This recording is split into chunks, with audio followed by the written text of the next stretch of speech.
Buenas tardes. Espero que hayan disfrutado de un buen almuerzo y vamos a finalizar la parte científica de este día con un invitado magnífico y de excepción, porque realmente presentar al doctor José Vicente Díe Ramón es un placer.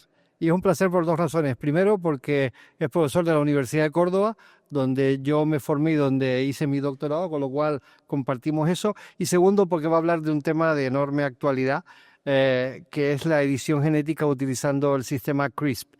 Entonces, déjenme hacerle una breve presentación del doctor José Vicente Díe y la haré primero en español y luego la voy a hacer en inglés para nuestros invitados angloparlantes.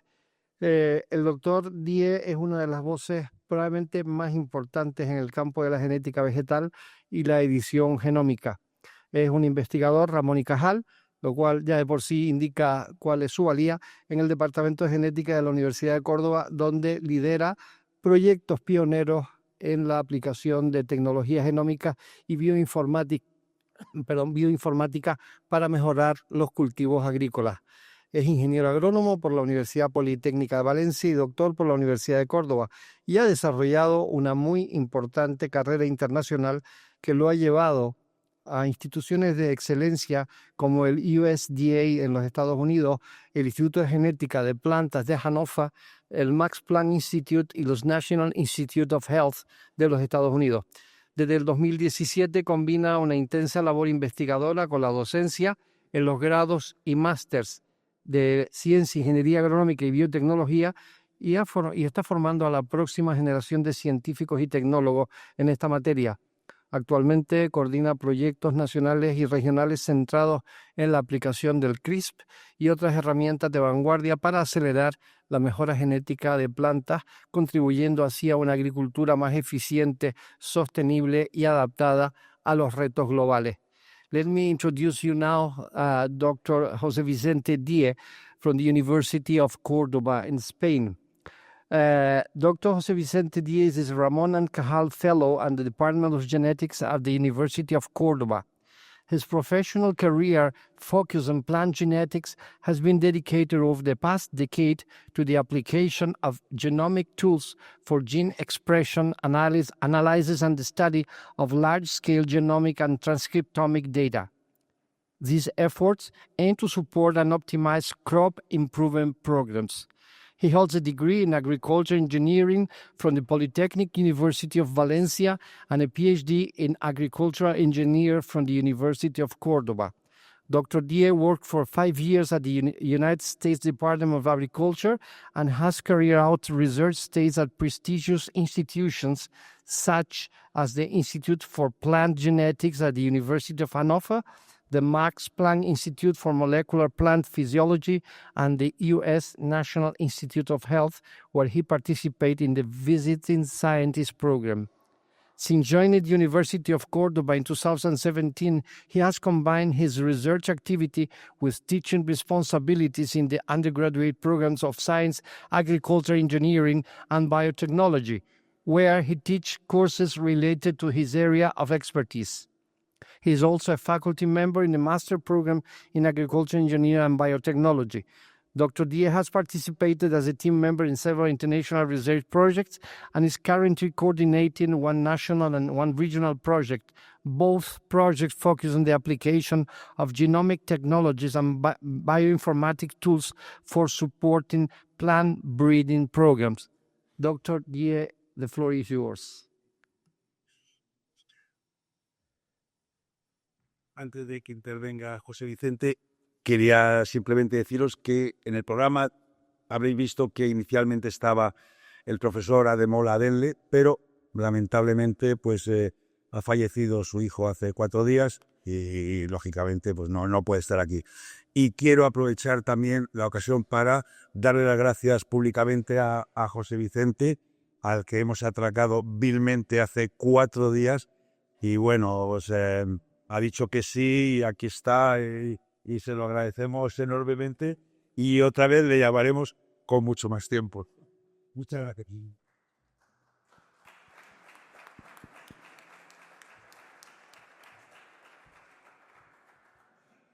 Well, good afternoon, everyone.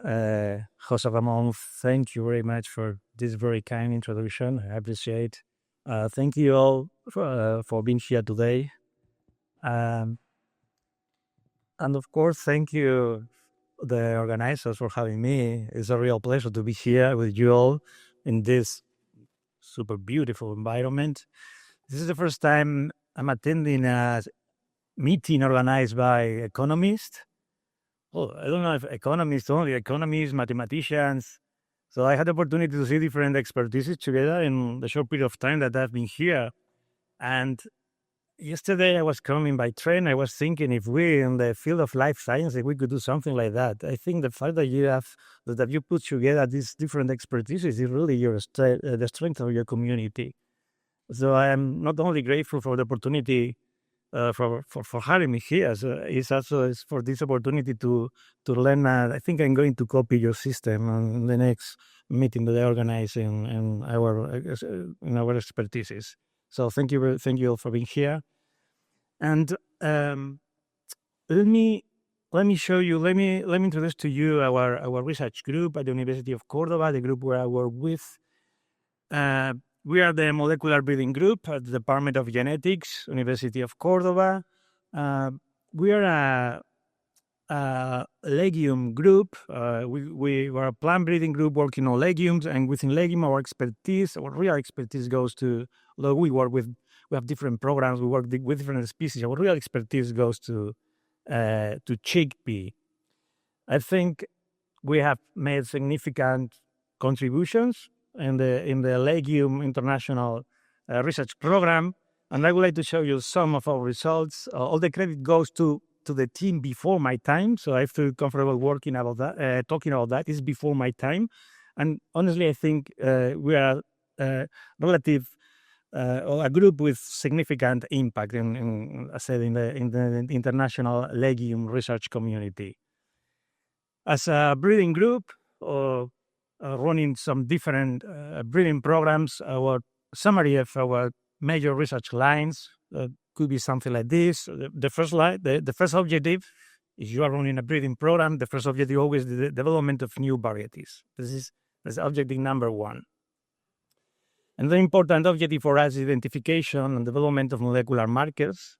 A molecular marker is like a molecular signature that you get, and it's giving you a lot of information. That's a molecular marker. Information, for example, this marker is telling you that the flower of the color is red. That's a molecular marker.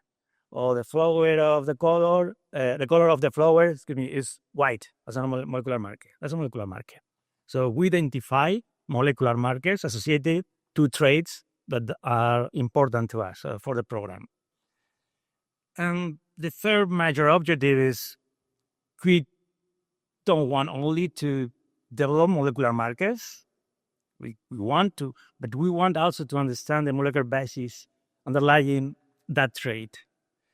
So the idea is the flower is red, but why is red? We want to understand why the flower is red. The flower is white. We want to understand why the flower is white. Some of our contributions summarized here. For example, we're still working on development of early flowering genotypes. The idea of early genotypes, when you get a genotype that is able to finish the biological cycle in a shorter period of time, that's a very good strategy to avoid a lot of problems that come at the end of that season. Problems associated to heat, problems associated to drought, which in South Europe is really important, especially in South Spain, is really important. So with early flowering genotypes, you avoid a lot of problems you will have at the end of the season. My job, I really involved in this part, in the development of early flowering genotypes. Another important trait for us is growth habit. We like erect growth habit plants because it makes harvesting much easier, and there is correlation with yield production. Another trait, agronomic trait important, things related to seed quality, related to color, size, shape. If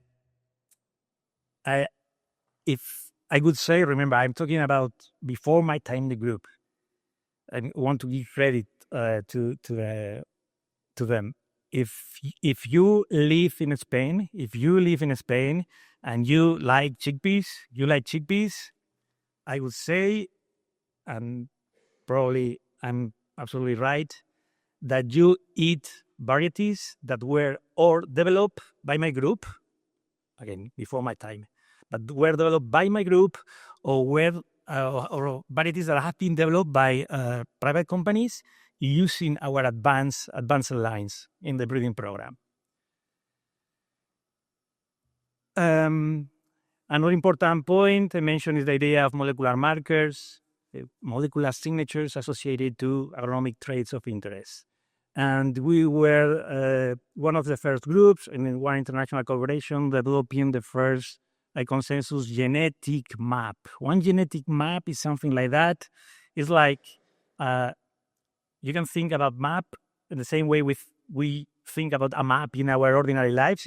Is something that gives you the general picture, is sorted, in this case, by chromosomes. In our species, we have 23 pairs of chromosomes. Chickpea has 8 pairs of chromosomes. So on each of those 8 chromosomes, we have mapped different molecular markers that are associated to these examples that I was saying. The color of the flower, it goes to this position. That's a map, and that's why we can see here. So we have a number of molecular markers. Today, much more that is represented in the figure. That one molecular marker associated as something that is interesting for the breeding program. And the third point, remember, is not only want to have this description of one particular trait, is we want to understand the molecular basis behind or underlying that trait. For example, in this case, I'm showing one of our latest works. In chickpea, it's common that we have one flower bud. It will become a flower, one single flower. The flower will be a pod, the pod will be a seed. Sometimes we're able to detect mutants, natural mutants. We haven't done anything, so that we observe some mutants that have this structure: one flower bud, 2 flowers, 2 pods, 2 seeds. And this is a trait that is really important for the farmer, because the idea is that I have one plant, 1 flower, 1 seed, or I have 1 plant, 2 flowers, 2 seeds. So the idea is, and for the farming, think always in terms of money. So 1 seed, 2 seeds. So in this work, we were studying the molecular mechanism that underlines this character we call double pod, and we're still working with this. It's not as easy as 1 seed, 2 seeds, double money. It's not like that, because this comes with something that is called fitness cost. So there are more things, but those are the things that we like to work in the lab to study, understanding the molecular basis of traits of interest. And with the advancement of new technologies, we transition from the use of conventional breeding methods to one integrative approach that combines the traditional breeding methods. We still use those kind of traditional methods, conventional methods, with high throughput technologies for genetic analysis and genome sequencing. And my job is also framed here in the part of genomics analysis. That's what I do.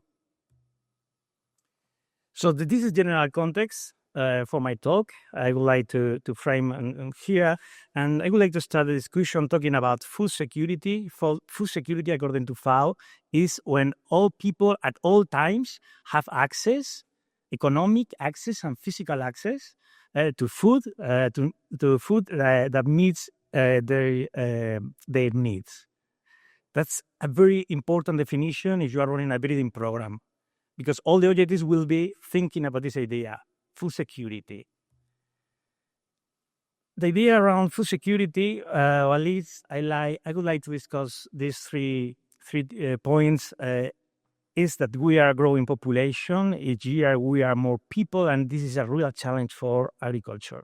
We have to feed more people every single year. Absolutely different situation than 50 years ago, or 60 years, or even 20 years ago. Climate change with extreme weather conditions in worldwide communities suffering heat waves, storms, drought seasons, all of which have a clear effect on food production. And there is another topic. It's not only a agronomic problem. Probably maybe here in the audience there are people who know more than I do about this topic. The fact that we have less soil. Again, it's not only agronomic. There are economical reasons, there are societal reasons, but the fact is that if we combine this, we have less soil than 50 years ago, we are more people than 50 years ago, and climate change has a clear effect on food production. Those are real threats for food security. The idea here is that when we put a seed in the soil, it's a requirement that that seed needs all the technological advancement that we are able, as a result of the biological research, because we are more people than 50 years ago, because the food production will be affected by climate change, and because we don't have more soil to put more seeds. There is no other way than to put all the technological advance in that seed. Because the other ways is, if we don't work that way, we need to accept that some people will go hungry. But I think one lesson in history is that when these Malthusian statements have been made, always improvement in crops by the use of innovation, by the use of new technologies, have consistently emerged to produce more food and safer food. And if we have used innovation always, and we have used technology in agriculture always to produce more food and safer food, I wonder if we can still call that food natural. One help to answer this. I would like to stop here and to talk a bit about this. What is a natural food? One help comes from the field of art. This is a very famous. Well, I don't know if it's famous or not. Anyway, it's a painting from the 17th century. It was painted by Giovanni Stanchi, and I like this painting very much because it's very clear how much crops have changed. You can see we have here a watermelon sliced open, the flesh pale, seeds following radial distribution, very different from the bright red, sweet, uniform fruit that we have today. That's a natural fruit. Another example with the natural banana, you don't need a model, just you can estimate just by eye the ratio between the flesh and seeds in a natural banana. Here we have ripe seeds, very different from the fruit that we have today. Those changes, those transformations didn't happen overnight. It took centuries of selective breeding. Since the Neolithic, humanity has been improving crops through genetic selection. Over thousands of years, we have shaped the food we eat today by favoring specific alleles, specific traits. When you favor a trait, you are doing something else. You are rejecting another trait. And the traits that have been favored in this selection are traits that serve our needs. Our needs in color, our needs in flavor, our needs in yield, our needs, not the plant needs, our needs. And this raises an important question, not only about the role of technology in agriculture, but at this point should be clear that I'm absolutely in favor, but also about how we define or feel the idea of naturalness of the food that we eat. Though 10,000 years apart, we could agree that the first farmers were also the first plant breeders. Once domesticated, plants lose the traits that they require to survive in the wild. And after millennia of automatic selection, the fruits or the food that we eat today is the result of deliberate artificial selection. The result of this story is that every single product that we find today in the supermarket shelves have been shaped over centuries by farmers and plant breeders to suit our taste and to suit our lifestyles. And that brings me to another question, and I finish this part, the idea of what is natural. One last question would be something like this. And I'm not going to answer that question, but I hope I have convinced you of the right answer here.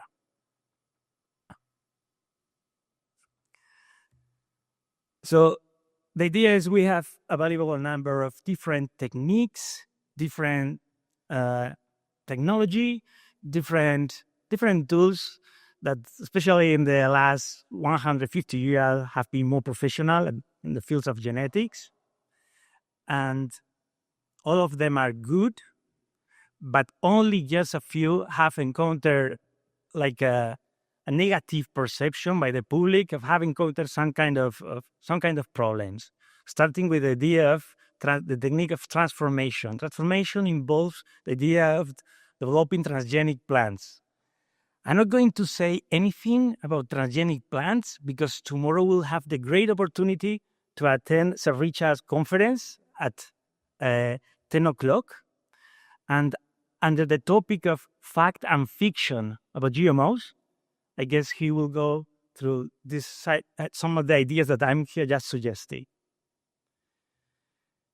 So the other thing that may have a negative public perception is the target mutation, which is what the rest of the topic for my talk, what I want to talk about gene editing, targeted mutation. So let's see what happens. It's not clear, at least in Europe, what is going to happen here. But this is that the general public doesn't have any problem with the rest of techniques, even though some of them are really, really, really aggressive against the DNA molecule. For example, we have one technique, or one technology, well, depends. It's called mutagenesis. Mutagenesis is when we in the lab use one chemical to produce thousands of mutations. We're changing the DNA in one seed, for example. We're changing the DNA, thousands of mutations. Where? We don't know. We don't know because those mutations are absolutely random. Any place in the genome, thousands of mutations. We can develop, remember the objective of our breeding program is developing, is we need to develop varieties. We can develop a new variety based on this technique. Thousands of mutations in one seed. Then you go to the supermarket, you buy the fruit, and you eat the fruit. No problem at all. Even with a very naive tool like cross and selection, elementary tools of genetics, cross and selection, this is prone to produce, by a genetic mechanism that is not important for this talk, this is prone to produce a few number of mutations. Not thousands like the other case, a few number. But with the same quality, random. We don't know, random. And of course, using crosses, we can develop a new line, a new variety. No problem at all. But if we use technology to produce one single mutation, just one single mutation, not random, not at any place in the genome, but in one specific place, then watch out, stop, problems. problems, at least in Europe, because we don't have a legal framework for developing varieties based on this technology. And if we had a legal framework today in the European Union, I'm talking about the European Union, if we had a legal framework, the fact is it could be the same legal framework that applies for transgenic plants. And in breeding, the legal framework for transgenic plants, in practical terms, means that there is a prohibition, that there is no way you can develop a line, a variety, based on that legal framework. It's not impossible. I don't know if you had the opportunity to attend Professor Justus Wesley this morning, his conference. He said, we have the technology, but actions are stopped. Whereas he said actions are blocked. It's important. I'm going to spend some minutes talking about this. I would like to show you the benefits of this technology, and I would like to discuss the idea of why we don't have a legal framework for developing this. It's important to note that some countries in Africa, they have a legal framework for developing varieties using this technique. Some countries in Asia, too, the same. Almost all America, North America, South America, they have this legal framework. But this is a problem with Europe. If farmers in those countries, in America, North America, farmers in South America, farmers in Asia, farmers in Africa, they have the possibility to develop, to work, because it's possible to develop lines using this technique, and our farmers don't have this opportunity, there's a clear gap, but because they are our competitors. So what will happen with the European farmers? And another question is why? What happened in Europe? Why we don't have this legal framework? Remember, one mutation here in the genome, problems. Thousands of mutations where I don't know. Okay, doesn't make any sense. Let me talk about the high technology from this group. There are other techniques that we could use for gene editing, but I'm going to talk about this is the most important, CRISPR technology. This is just a representation of number of publications in the last years using CRISPR in the title of the scientific paper. So you can see this took off some years ago. The technology has been around maybe 10 years, but you see here with this sigmoidal curve, exponential growth. So things are changing very, very fast, exponential growth. The technology has been called by some institutions as an extraordinary transformation, a revolution, the most important breakthrough of our time. According to an institution, Royal Academy of Science, Academy of Science, CRISPR technology is a chemical tool that has taken life sciences into a new epoch. Okay. What are the applications of this technology? There are very, very, very important applications in the biomedical research, which is not my expertise. I'm not going to talk about that, but just one idea. There are some gene therapy based on this technology that makes that people who are sick under this gene therapy, based on this technology, they are cured. Again, people who are sick, now they are cured. Important diseases for our species. Applications in agriculture. Well, this is a quite updated list. You cannot see, but here is the crop, and there are some important crops. That when I say important crops, I mean that are crops that feed a lot of people. Here in the next column, we see the gene. Remember, we know we are going to edit. We know the mutation. So we know the gene. We know what we are doing. Here's the gene that we are editing, changing. And here is the effect that makes that addition. Okay. So one summary of this table. We have very, very important achievements in the field of what they say abiotic stress, meaning we have already plants showing drought tolerance. we have plants showing heat tolerance. Remember, the major threats for food security. That means if come a drought, a season characterized by drought, if we have these plants in the field, they will do a very good job because they are drought tolerance. But remember, we are not, in Europe, we are not allowed to develop lines based on this technology. But we have already the plants. Cold tolerance. Plants showing salinity tolerance. And a bit different in another league, but in another group, some important achievements have been made, increasing tolerance to biotic, this time biotic stress. This group represents tolerance against pests or diseases. Another work has been done on working on seeds, improving nutritional content, on yield potential. So this is the general picture of the applications in agriculture, where it seems that so far everything is beneficial. Let me explain something about how this works, because I want to go one place and then I will stop there. I'm not going to bore you even at this time in the afternoon with the molecular details, but I would like to show the general idea. Imagine that we have a molecule of DNA, it's a double-stranded molecule, and we can go to a specific place. We know that there is a gene here, and we know, this is an example, think about this, just what I'm saying, a theoretical framework. We know that gene causes a disease, for example, because that gene shows a mutation. When we say shows a mutation, we are comparing with something else. We could say the wild type, the normal condition. So this gene change, for any reason, a mutation, and that mutation causes a disease.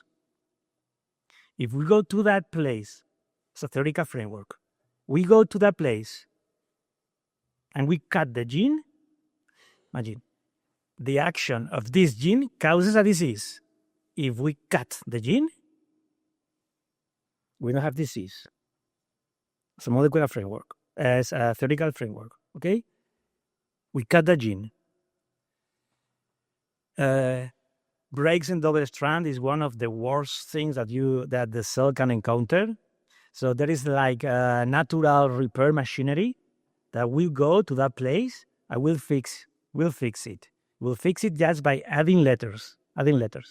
Blah, blah, and the strand is reconstructed. The molecule is reconstructed. Okay. Most common scenario is that those letters are random. So the most common scenario is that those letters act like a stop signal, meaning that gene is not functional. So the DNA is reconstructed, but the gene is not functional. Remember, the gene causes a disease, so we don't have the action of the gene, which was our objective in the first place. Okay. Something different, or another alternative, is that we are going to use this natural repair machinery in the cell, but we provide the cell with this, what we call a template. A template is a short fragment of letters, maybe 5 letters, 10 letters. You don't need more, 10 letters. So this natural repair machinery is going to use that template to add those letters, the DNA reconstructed.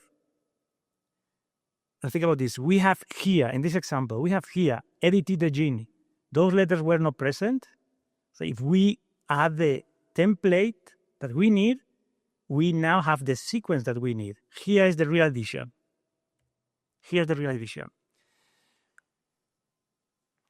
End of the molecule part, okay?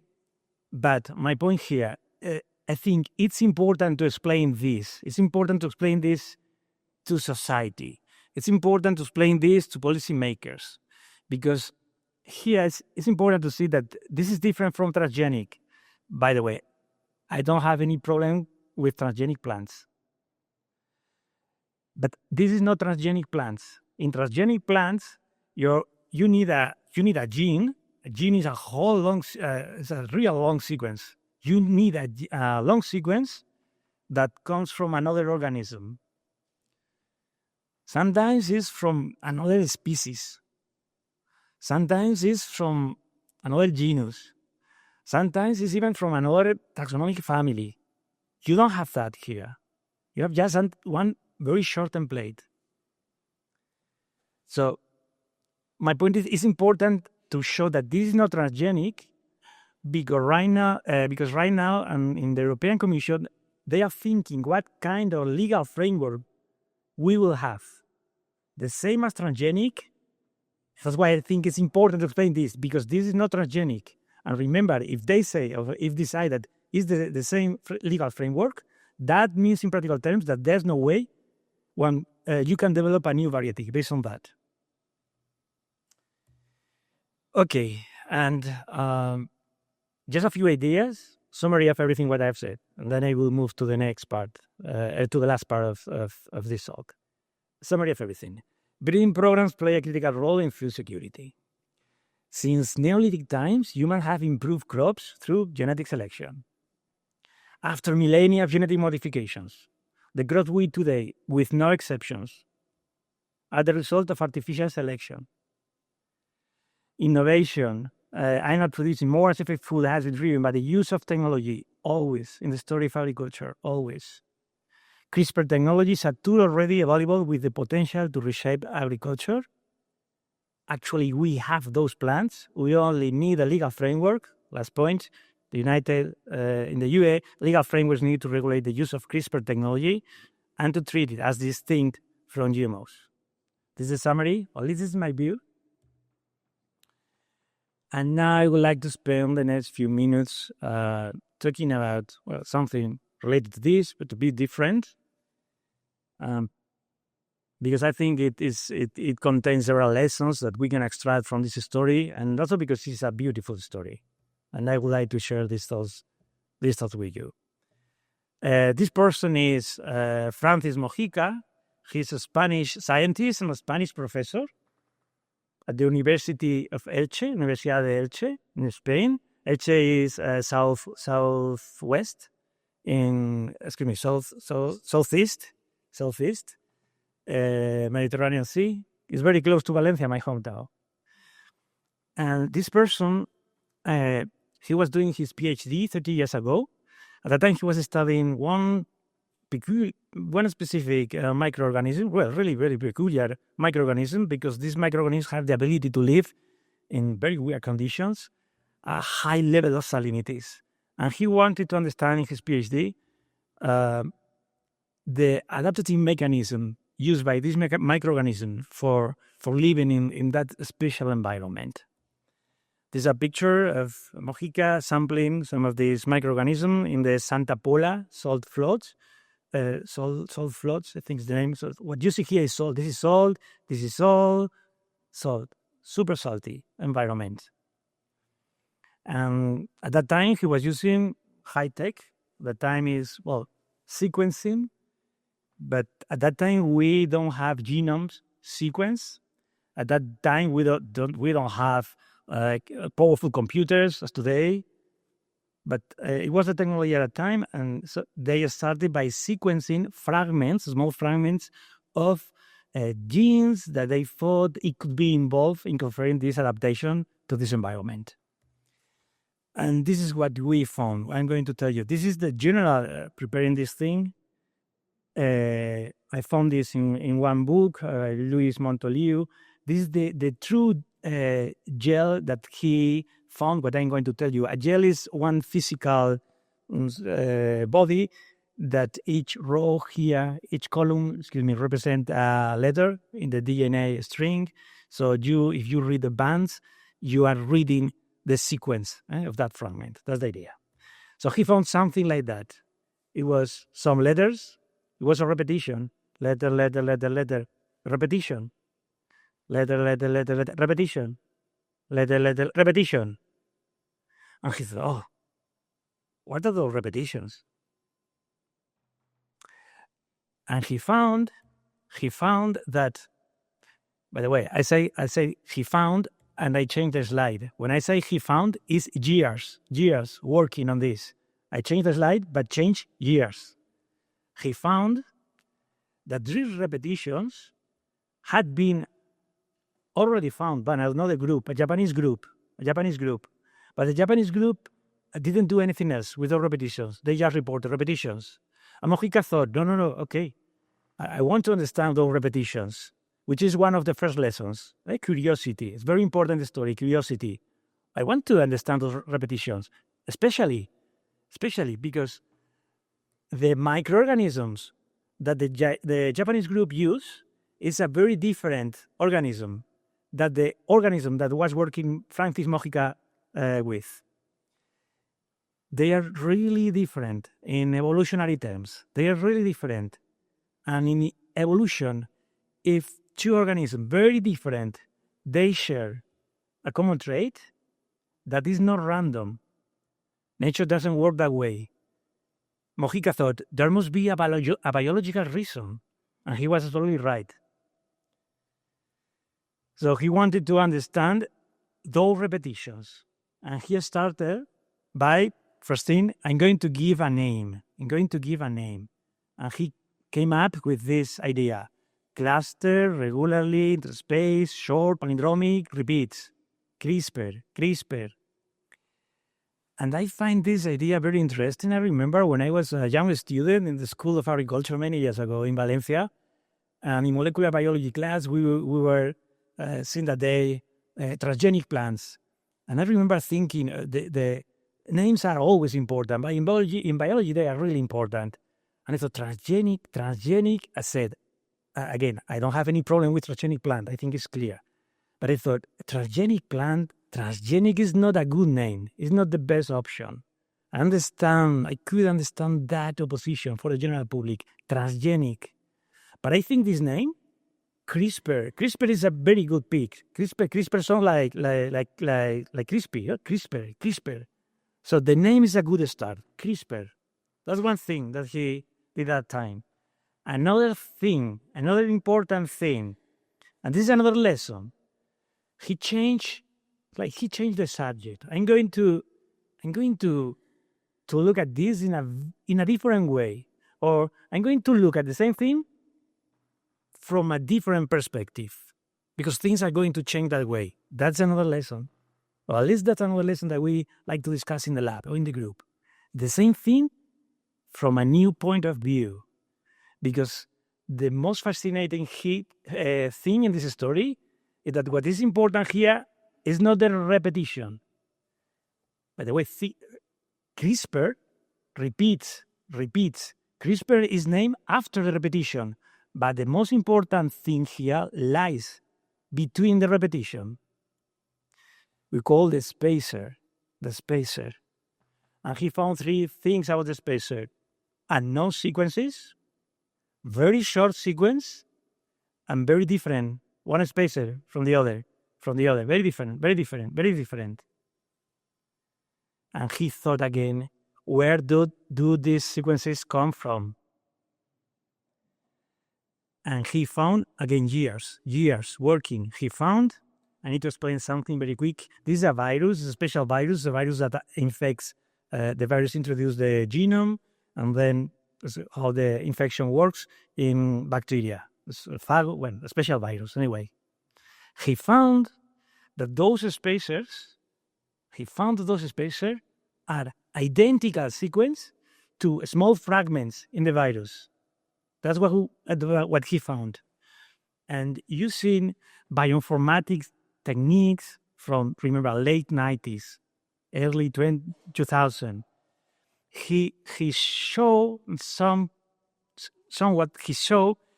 that if the bacteria doesn't have the spacer, the bacteria dies after the infection. But if the bacteria has the spacer, fragments of the viral DNA, the virus is destroyed. And he said, if you see how he explained this moment exactly, there are many videos in YouTube. You can see at that time he thought, oh, this is an adaptive immune system, a textbook adaptive immune system. And he says, this is fantastic. And I'm telling you this story, and I have this goosebumps. I have something in my, because really it's fantastic. Really it's fantastic. So finally he put everything together. By the way, at that time, even in my time, bacteria, they don't have an adaptive immune system. So it was hard to believe for some people, especially because he didn't prove experimentally this idea. He proved it working with bioinformatics, but it was difficult to accept. I don't know exactly what happened, but he put everything together in a paper. After several rejections, he finally published his findings in one very decent journal, this journal. And this is, I think, 2004. So you see, it's the first time that that we find the name of CRISPR in this paper. I think this is the first time. And he published his results. So, because this is a very decent journal, but this is not the most well-known journal. His findings were not within the microbiologist community, that was, until, again, I'm going to change the slide, 10 years later, the same approach than before. New people will come and will look at the same thing with a new perspective, and they will be to fill the gaps, to find those invisible lines between the items. These people, Jennifer Donan, Emmanuel Charpentier, she's also a microbiologist, biochemistry, different disciplines working together, the new perspective that we need always in the problems. They define the components of this system. And this is very important, because if you define the components of one biological system, you understand the biological functionality of that system. So defining this thing is crucial. It's very important. And I'm going to make sure that the story, a key role by this protein, Cas9, the name doesn't matter. A protein that acts it's like a screener in the cell. It's a screener. It's looking at something, or it's looking for something. Cas9. Cas9 comes with a short fragment here in the picture, a short fragment, which, remember, is the spacer. Remember, is identical sequence from one part of the genome of the virus. So the idea is that this policeman in the cell guide, actually we call a guide, because it's what guides Cas9, is screening, is looking for something, and sometimes nothing happens, it's okay. But something, there is a match.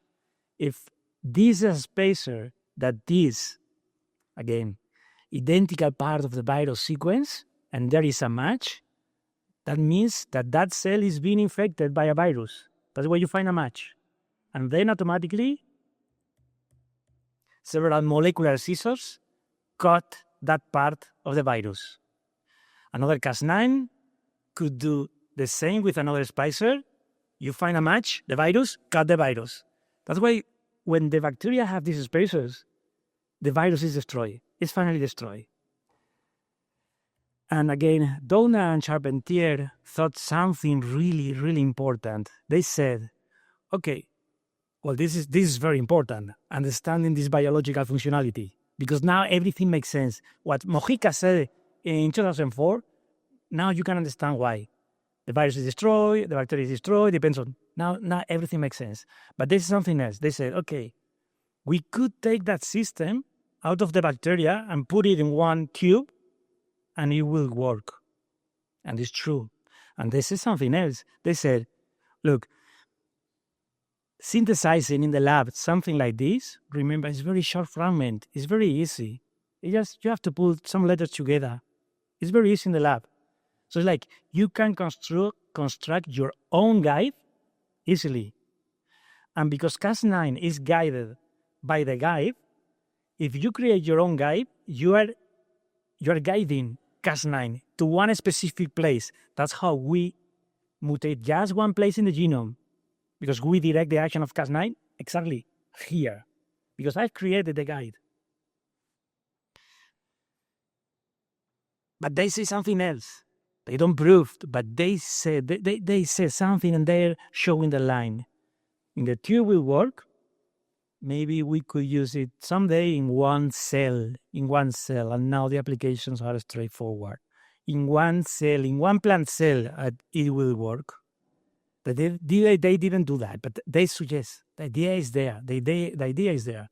In one plant cell, and it will work. So you are editing cell plant. In one animal cell, it will work. Straightforward application. In one human cell, it will work. His final statement in their landmark paper is fantastic. This system could offer considerable potential for targeting, for gene targeting and genome editing applications. Boom. Nobel Prize. Boom. No. Wait a minute. Like the legal framework. Wait a minute. I'm close. I'm finishing. I promise. But this is a real boom. The motivation of the Nobel Committee was for the development of a method for genome editing. As Mojica would say, this is fantastic.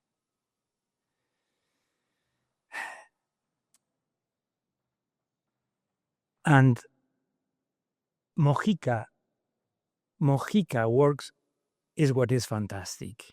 Because remember, he was the first person, maybe not noticing the repeats, the Japanese group found before his work the repeats, but he showed motivation, curiosity to keep working on that. What those repeats, what does it mean, the repeat? Okay. And it's impossible for us to find exactly the same. You like to know how we read sequences today? You like to know in a very different way than Mojica. For us, today it would be impossible to find what Mojica found unless we are looking exactly the repeats. Then we will find them. But remember, Mojica was not looking for repeats. He was just reading the sequence in a very different way how we read sequences today. This is my real data. These are real data that I have. I read sequences exactly in my computer, what I'm going to show you. I read sequences like this. Boom, boom, boom, boom. Where are the repeats? I don't know. It's impossible. But Mojica found the repeats because he was using high technology. A piece of paper and a pen. That's how he read the sequence. But something else. It's not just a paper. It's not a pen. He was paying attention. Another important lesson of the story. He was paying attention. And because he was paying attention, there's a picture reading the original gel where he's going to find the repeats. He was paying attention. G, T, T, C. Letters. G, T, T, C. Letters. G, T, T, C. Wait a minute, I found this 10 minutes ago. Letters. G, T, T, C. What is going here? Another person just writing letters. And we miss this story. But that day he was paying attention. Another lesson. And I work with young people in the group, with young students. Another important lesson for us. So, this is not true.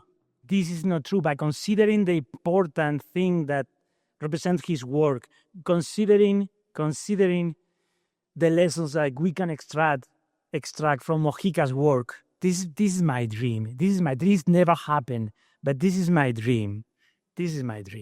Okay? It's a mixed dream. It would have been fantastic, first for him. It's not a reason for a Nobel Prize, but it would have been fantastic for the Spanish scientific program to get another Nobel Prize. But this is my dream. So, if the motivation of the CRISPR were Cas9 to understand the components of the system, I think the story, if you allow me to think about this in this way, I think the true components of the system, everything that will lead to the rest of the story, is what the lesson that we can extract from Mojica: dedication, curiosity, and attention to detail.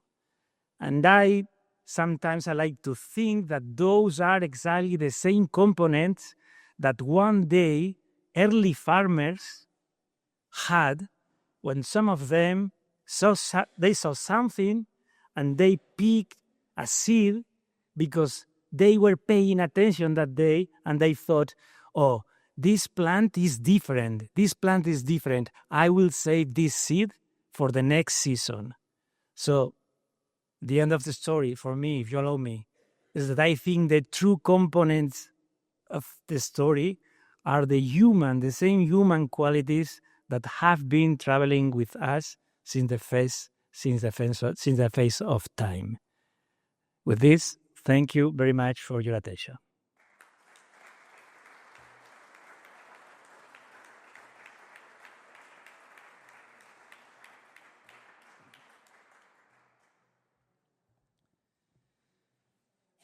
Bien, tenemos alguna pregunta y tenemos algún micrófono para... Ok.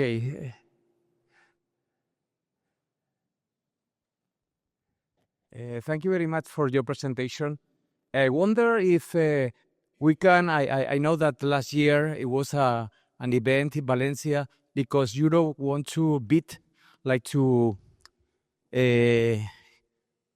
compete in the globalized market, producing chips. So it was the chip nation. So Europe, the European Union, I mean, is looking for a place to build chips in Europe, inside Europe. So I wonder if in this context of, Donald Trump pushing our country to invest in something interesting, instead of buying, like fighters, we could make this challenge that to invest in research in this field that I'm pretty sure, the Americans don't want us to participate so much as we would like. Because we can have like different weapons even, or just to invest in a civil, perspective. But it always could be applied to the military field as everything. It's just technology. Thank you. Is that a question? No problem. You said chips, right? You said chips, microchips. Sí. Because Crispr technology, yeah. Well, I won't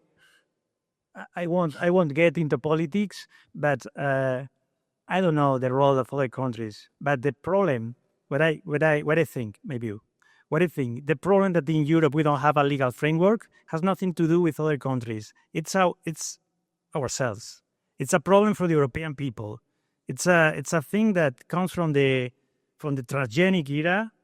We'll have tomorrow the conference, and it's our problem. So it's our problem. It's not another country saying, it's important that Europeans don't have this technology. No. It's our own perception of the things. That's why I defend, and thank you very much for this opportunity. It's very important to explain to the society these things. This is not transgenic. What happened with the transgenic legal framework, okay, it happened. But now we have the opportunity for something new. So don't miss again the same opportunity because our farmers need that technology. It's a problem of the Europeans. That's my view. Thank you. Jose, very nice presentation. It was very interesting. I have one comment, and that is going to my heart here is, so the regulation in the European Union, we have a plan there. So it's not that CRISPR or transgenics are not allowed, but the plan that we have is so expensive that basically doesn't make sense for the private sector to invest. They can, but it doesn't pay from an economic perspective. But now I have a question related to this. You work in plant breeding, and you showed us at the beginning the research that you do on the soybeans. Now, my question is, if you use CRISPR in developing new soybeans. How much could you speed up the results of your research in comparison using other technologies? Any ideas? Guess what? Well, thank you for your question. I think tomorrow we have a round table. That was a very good topic for the table tomorrow, because that is crucial for a breeding program. For developing a new variety, I didn't insist, but you can imagine this is a very dynamic sector. So the chickpea, the whatever you buy in the supermarket, that variety has nothing to do with the variety. The same fruit or has nothing to do with what you ate 10 years ago. Has nothing to do. It's a new thing. But more or less, that's what the temporal cost of developing a new variety. It could be 10 years. Under traditional methods, 10 years. You grow something, you make sure that it has the right combination of alleles. Okay, but you need to be really sure that this is not going to segregate the next generation, because you are going to sell the seed. So the farmer doesn't want segregation. It has to be everything uniform, and you have to be really sure. In general, 10 years. But if we have access to this technology, we could change whatever we like using one of these advanced lines. It's like everything is perfect, but just one trait. This is not good, but just one trait. Everything is perfect. If you use conventional methods, you need to find the right combination to find everything together. Another 10 years. But if you have one advanced line, meaning that everything is correct, all the alleles, all the good traits are together just by one. I'm handsome, I'm fit, I'm smart, but I have a problem. I have myopia. I don't know. See, just one trait. So change that trait. You don't need to wait so much. Change that trait. You could use your advanced lines in your breeding program and make that transformation directly. How faster will this be? Do you have any idea? Going down from 10 years to? I guess because we have done this only experimentally in the lab, not in a. But I guess you change that. Probably you want to be sure there will be the regulation, maybe field trials, maybe in the greenhouse, maybe you need a couple of years to be absolutely sure. That could be at least half. I think at least half, maybe even lower, 3-4 years, 10 years, 3-4 years. It's a huge difference. It makes a real difference for a breeding group. Thank you. Thank you. Vivian has a question? Yes, thank you. Thank you for this beautiful presentation that you gave from your heart, and you led us step by step to understand the details. And excuse my ignorance in biotechnology. I would like to see what is the difference between the Crispr and the genetically modified organism. Are we talking about the same jargon, the same technique, the same process? Thank you. Tomorrow we'll have the conference by Sir Richard. So, but in a nutshell, please, Sir Richard, correct me if I'm wrong. In a nutshell, it's absolutely different, because it's very different. Starting with the molecular tools that you use, you need to identify in transgenic. You need to identify the right gene, and the right gene could be any place, meaning in another organism for sure. That's why the transgenic comes into place in another organism, but it could be in a very, very, very different organism. So you need to clone that gene. You have to cut that gene, and then you have to put that gene into the other organism with different molecular techniques. It's very different. Here you are just adding. It's like actually doing CRISPR is just following a protocol. It's like cooking. So you have to put some things together in the tube or in contact with the plant or the seeds. It's something very different. So really, my point is absolutely radically different to transgenic technology. And then there are technical things like the gene is a long stretch of DNA. And we don't have that problem here. Thank you very much, Fiona. Any other question? There. Thank you for the presentation.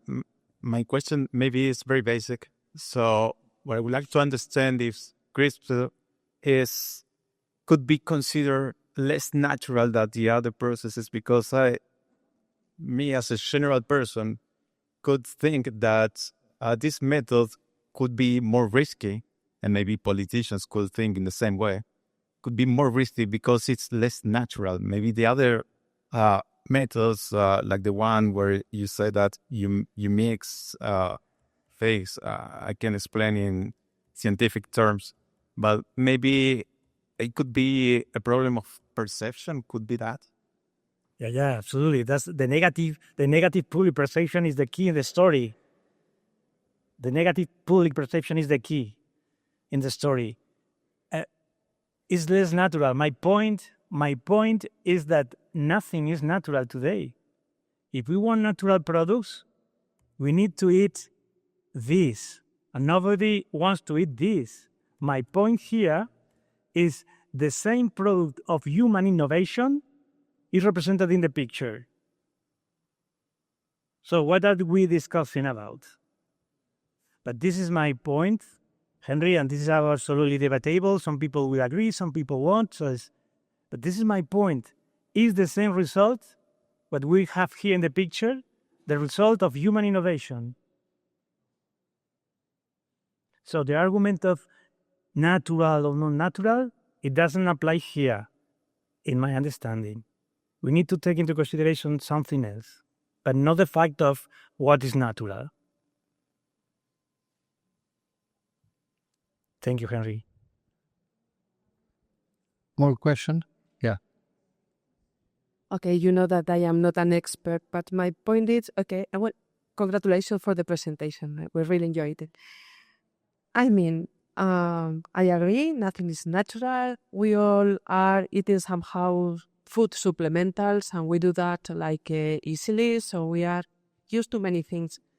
But isn't speed a problem? Isn't speed, I mean, with the long time, with the millennials, it's like some kind of insurance against things that can happen and we cannot control. I mean, maybe we have seen many films where things go out of control. So in this case, the speed where we can do these changes, risks are under control. That's my point.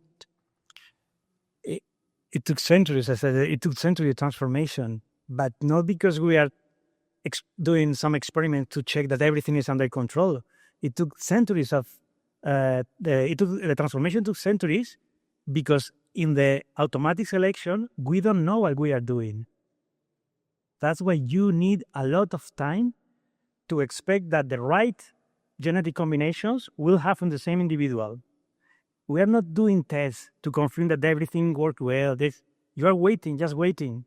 And now suddenly you have a seed or a plant that comes with the right traits. So, I mean, the early farmers, they are keeping the seed, like in the story where they say, keeping the seed, but this seed will show some good traits, some bad traits. So you have to wait for that, for the right combination. The thing today is that we know what we are doing because we have the genome sequenced, we know where the genes are, we know the sequence of the gene that we want to change, we know things today. So we cannot act like in the past as we are doing some crosses because we don't have that information. So the speed is a fantastic opportunity that we have. Thank you very much. Any other last question or, okay, because we need to finish because we are on time. Oh, there are another one. Last very brief question, please. Jim?